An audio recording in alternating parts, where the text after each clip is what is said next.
Hi friends, it's Michelle here. I'm at the Ginger Creek Garden right now. It is October 4th. I can't believe it's October. It's October 4th. It's like 72 degrees. And I came out here because I want to show you, a friend and I were chatting this morning on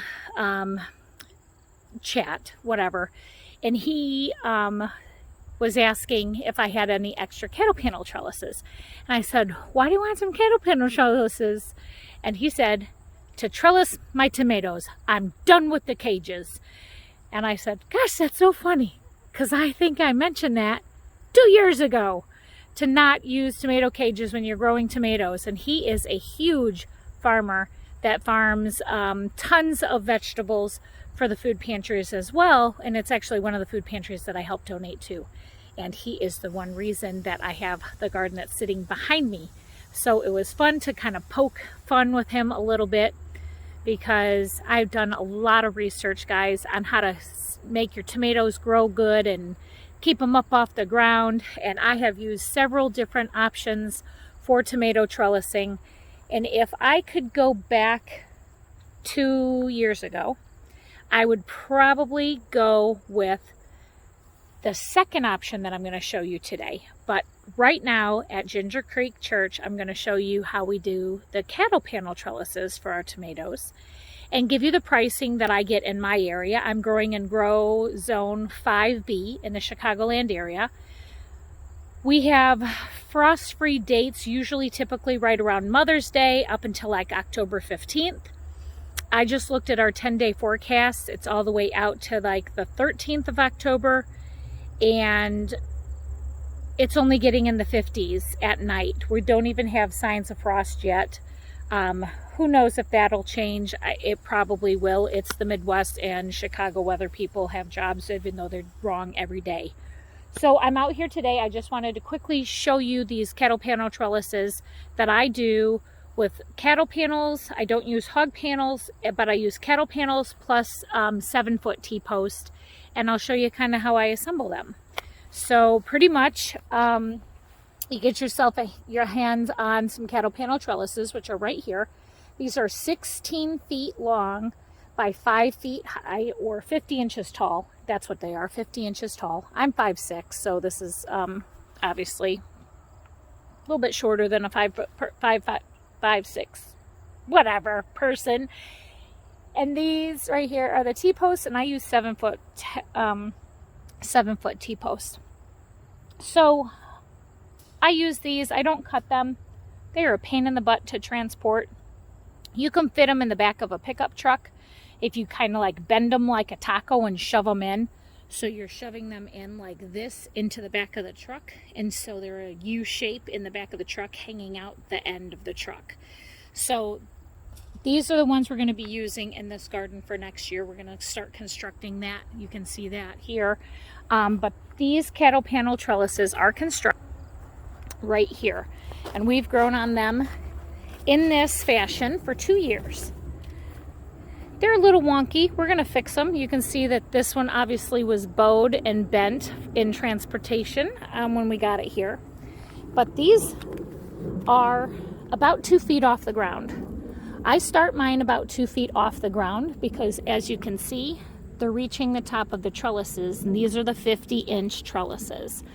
I put them 2 feet off the ground because when you put that little baby plant in the ground, it stays wee and a baby for quite some time, and then I literally use bamboo sticks, weave it in and out of the cattle panel trellis just to give it that little bit of support before, as a storm comes through or something, I just, tie some string around it or use the clips to hold the tomato plant there until it reaches the trellis. And once it reaches the trellis, I do use the clips. You can get big bags of these for like $6 of 300 of these on Amazon. You see that we're using them all over our trellises here. They're right there too. And you just tie your plants up to this. I do my best to do a single stem prune in the very beginning to get it up. I trim all of the foliage usually at the bottom. I say usually because it's not just me running this garden. I got several volunteers out here, and we sometimes overlook this. But if you have no foliage at the bottom of your plants, you have a lot more airflow, so your plants can grow big and strong with no pests or damages. But we have them all throughout our garden. Last year, we had our cattle panel trellises over here on this side with the tomatoes, but this portion of our garden gets a lot of shade from this tree. So this year we have broccolis and cauliflowers and chards and kales and stuff growing over here. Obviously our broccoli is going to flower. But we grow them right there, and you can see that's only about a foot from the ground on this side. So when we grew our tomatoes here last year, I realized I wanted to lift them up higher. So that's why this second phase of the garden over here, I lifted them 2 feet off the ground. So those are cattle panel trellises here at Ginger Creek Church. And I have 2 other ways of trellising tomatoes. And, oh, those cattle panel trellises, I'm sorry, they're around $32 to $35 each here in the Midwest area. We get them at Tractor Supply, Farm and Fleet, Home Depot, or Blaine's Farm and Fleet, Tractor Supply, Home Depot. I think that's it. I think that's the only places where I've been able to see them. I order them online, and then I usually rent a truck or find a friend that has a pickup truck and go pick them up. The T-posts are usually between $5 and $7 a T-post, and I get the 7-foot steel T-post. I like the taller T-post, so that way you can push the cattle panel trellis up and over the 7-foot T-post, just to give yourself some more height for your tomatoes to grow. Because look at those tomatoes right there. They are obviously outgrown our cattle panel trellises, and that's okay. That's allowed. Encourage that. We want that to happen. So I just wanted to shoot this portion of the video first so you can see cattle panel trellises with T-posts, and that is an awesome option. They are super sturdy. They aren't going anywhere. They're not going to probably rust. I think they're galvanized steel. What that means, I don't know. And some people even paint them. You lay them all on top of each other and then you spray paint them, and they look really pretty. You can paint your T-posts too and make those pretty, but I got flowers. So we make the flowers make the garden pretty. So I just wanted to share that with you. I'm gonna do another video with the way we trellis our tomatoes over at the Batavia Community Garden. I'm gonna put that right after this clip. So stick around, hold still. Don't move. Did you move? I think you moved. Oh, you pressed pause and went and got popcorn for this next half. I knew you were clever about that. Anyway, it's Michelle. I'm now here at the Batavia Community Garden, and I'm by our tomato trellises that I tried this season. And this is something that I would have done 3 years ago had I realized that it was way cheaper than cattle panel trellises. Yes, this is welded wire fencing and T-post. Now, the way we put this up was really wonky, but we had put the tomato plants in the ground, and I had not gotten the finances yet to purchase this stuff, these supplies, and these tomatoes were getting big, and we needed to get some trellises out here to protect them from breaking off or dying in a storm. So these are not put together the way that I would want them put together. So once all this garden gets put to rest and goes night-night for the season, I'm going to come out here and do this a little bit different. I'm leaving the T-posts where they're at. I'm just going to drop the not the cattle panel, but the welded fencing down a little bit, because I got 6-foot welded fence, and I should have probably been okay with 5-foot. I would have been okay with 5-foot welded fencing. So I got 100 feet of the 100-foot roll. It comes in a really big roll from Home Depot. And then the T-post, and I drove those in the ground, and there's 4 T-posts you can see in each row. So that is 1, 2, 3, and 4. And we gave ourselves some extra on the ends, and we just actually wrapped it around here and then put it with cable ties and just secured it and put it on here and made pretty much a trellis. It's not going anywhere. Like, it might wiggle back and forth here and there, but it's not going to go anywhere. These tomatoes have obviously stayed on here all year. Do not laugh at our tiny tomato plants. We only got these tomato plants in the ground June 22nd this year. So they were like a whole month behind all the other tomatoes in the other gardens because we didn't have the right soil in the ground before we ended up putting this in the ground. So this is option 2 on your tomato trellises. T-post and welded fencing. And I went with 6 foot at a 100-foot roll. Obviously I wanted a lot because I had 4 rows to put it in. But I also could have very well used this, which is chicken wire. Because on the welded fence, as I do at Ginger Creek Church, I use the clips to get the tomatoes to stick to the welded fence. So this is a huge, huge piece. See all that? That's a lot of chicken wire. So this was on the side of the road at somebody's house throwing it away, and so I pulled over and threw it in my trunk. So I could have used this. It's only about probably 3.5 feet tall, but at least I would have had some type of structure to put those, I would have had to use T-posts, but at least I would have had some kind of structure to put those tomatoes on. So this is option 2. So the first option is the cattle panel trellis with the T-post that I just showed you at Ginger Creek Church. And this is the welded fencing option with the welded wire for the tomatoes here at the Batavia Community Garden. You can see, I mean, none of the tomatoes are tipping over. Is that a raptor? What's that? Big old bird about to come down and bonk me on the head. Yeah, so look, I mean, they're here. They're supporting our tomatoes. It's us that's failing the tomatoes miserably by not picking up those branches and tying them up to the trellis. But these work just fine, guys. It's not going anywhere. And you just use cable ties. Maybe every once in a while you'll have to replace some cable ties because they will bake in the sun because they're not UV protected. Maybe they sell them. I don't know. I just bought a big bag on Amazon. So just keep in mind this is option 2. I don't remember the price of how much this roll was. I would have to look in my shopping history. But I got it at Home Depot. It was a 100-feet roll, 6 feet tall. And Mark here at the Batavia Community Garden, he did the same thing. I think you can see it right there. See his? He did it the whole length of his garden. So from that T-post right there all the way down, he made a welded wire fence wall that he's got his tomatoes on. And look, his tomatoes have already outgrown the trellises. Look at his big old tomato plant. This is probably 8 feet tall. But he's got all his tomatoes on here. He grew squash on this thing. This is butternut squash.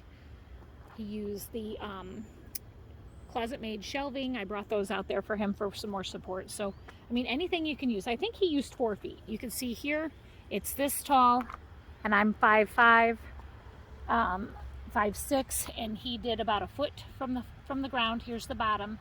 So I'd say that's probably 4 feet piece. But he bought, you know, a 100-foot roll or a 50-foot roll because his whole plot is 30 feet long. And he had extra. So I think maybe that's a 50-foot roll at 4 feet tall. So he used it as well. And it worked just fine. None of his tomatoes tipped over. So that's 2 options, guys. And then I'm going to show you the third option when I get home. So don't go anywhere. I'm going to be right back. We're going to show you an option number 3 for trellising your tomatoes. So hold still. Don't move! Did you move? I know you didn't move because you're waiting to see the third option on these tomato trellises. And this trellising option, which is the third one that I've found on YouTube. All you gotta do is go to YouTube, man. Like, you'll find everything you need on YouTube. This was a third option that I tried.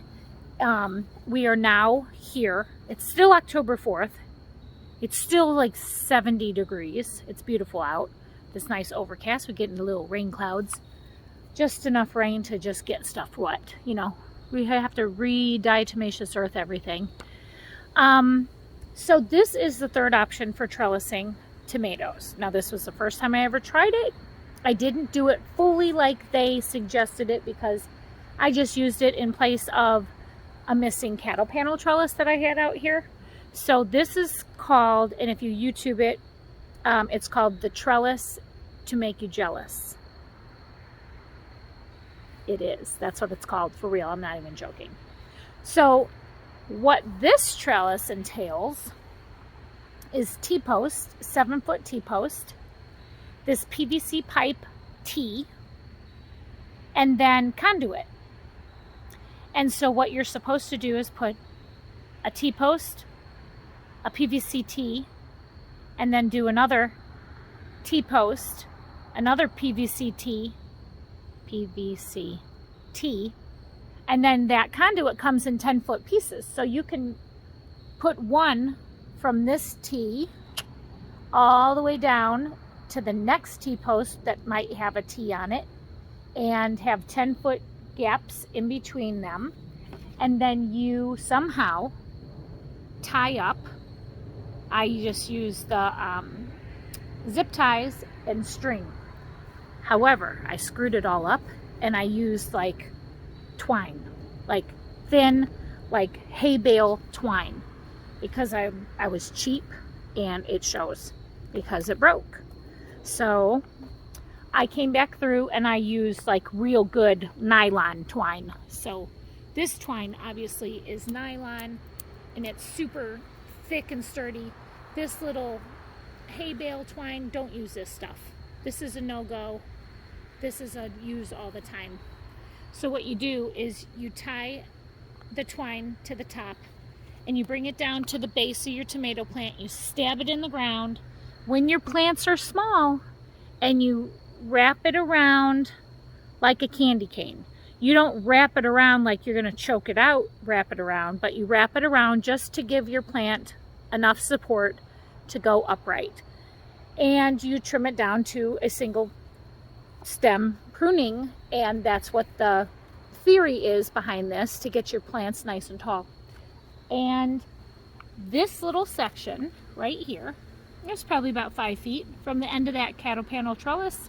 I zip tied it up there, the conduit, to this PVC T. I had probably 1, 2, 3, 4 plants on this thing, and none of them fell over. I mean, they did fall over. They pulled that twine right, they broke it in half. So you need to use sturdy twine. But this is an option that you can use as well. Now, I think if I remember correctly, the 10-foot conduit pieces were about $6. So that's 10 feet. The T-posts, those are, like I said, between $5 and $7. Now, if you're doing determinate tomatoes, those get super bushy. So you're going to need a couple pieces of twine that comes down and a couple stakes in the ground to hold that down, because you know how determinate varieties grow. They get bushy and not very tall. So you might not need 7-foot T-posts for determinate variety tomatoes, but these are indeterminate varieties, and look, they're 8 feet tall. Like, this garden went in the ground before Mother's Day. Actually, I had these tomatoes in the ground before Mother's Day. Those are probably 8 feet tall.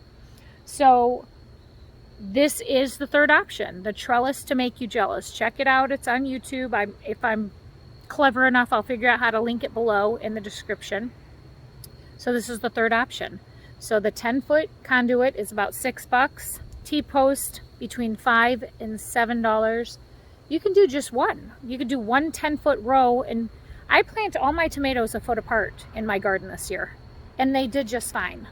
I had to top dress them a lot with a lot of compost and worm castings, but I did a foot apart on my tomatoes. So it's not that bad to put them a foot apart.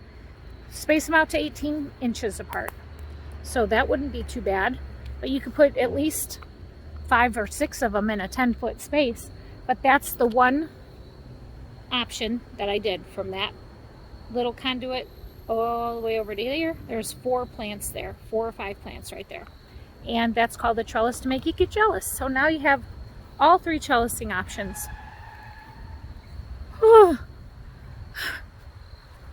everybody's okay. But that's the 3 options: cattle panels, welded fencing, trellis to make you jealous. So now you get to decide next year what you're going to do. So think about it, get your finances in order, get on Facebook, look for people getting rid of junk that they don't need anymore that you can utilize, because you can use their T-posts, you can use their conduit, you can find twine, all super cheap stuff on Facebook, and build yourself a garden and some trellises for your tomatoes. So I just wanted to share that with you guys because my friend Rob, he's going to the Trellises next year with cattle panels, and I'm so excited because I told him about that 2 years ago and he was like, no, we're good, we got cages. Well, he hates the cages, and so do I. Cages are for peppers. So thanks guys for watching. This is Garden Jargon. This is Michelle. It's October 4th. It's 70 degrees. We have no signs of frost all the way up to the 13th. So let's hope that we can get some more tomatoes pumping out. And I'll catch you in the next video. Thanks for watching.